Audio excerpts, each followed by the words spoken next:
My research team in India is so good in the sense that we are constantly trying to stay ahead of trends and not trying to follow trends, if that makes sense.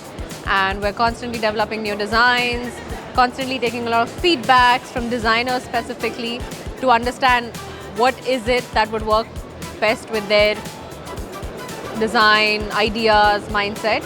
And we develop pretty much everything from the mosaics up to like the large slabs.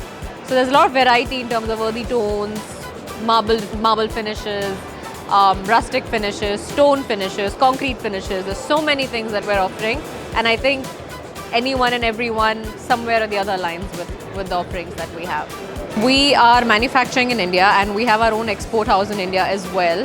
So we do a lot of exports, and our main market is probably US, UK. Then we have a lot going towards Africa and sometimes South Asia, but not too much. So definitely it's a lot different. The taste over there and the taste in the Middle East, I think Middle East has anyone and everyone from all over the world, and there's a lot of mix of people using products in a lot of different ways, and I've seen that happen personally as well.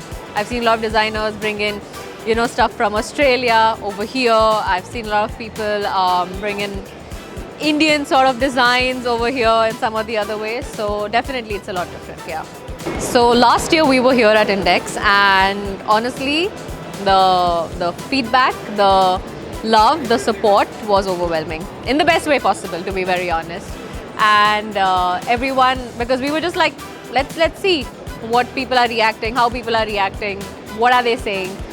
And everyone loved our products. Everybody wanted to come to the showroom. Everybody wanted samples. Everybody just wanted to be a part of ClayArk, and it was truly overwhelming. And this year we're seeing an even bigger, happier response, and a lot of people are loving the new stuff that we've brought in, and we have a lot of more new stuff which is still coming in. So I think I would want to develop more relations with the designers, contractors, developers who have a certain taste as well as they want a quality.